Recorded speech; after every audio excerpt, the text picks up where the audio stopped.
I represent a district that includes the Elmira Correctional Facility and the Five Points Correctional Facility. Used to include Southport Maximum Prison, Monterey Shock Camp, closed down, Willard Drug Treatment Facility, closed down, so 5 down to 2.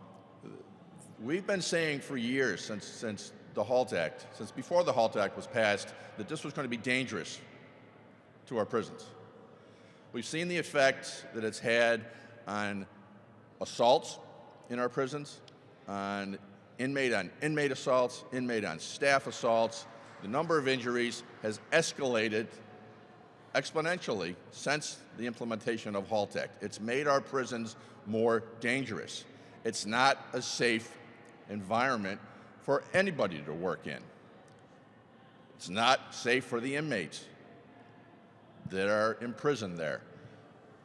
This has been coming to a head, and I think the strike has been inevitable for some time because of the dangerousness in the prisons. When correction officers are being routinely forced to work 2 shifts in a row, 16 hours, if not 24 plus hours, we've heard stories of, that's not safe.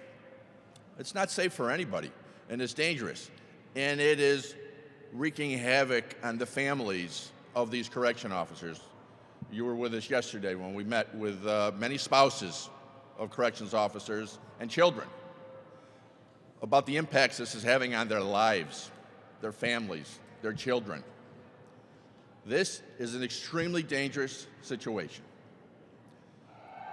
The governor has to act swiftly and get this done. The governor has the power to halt the HALT Act with a stroke of a pen.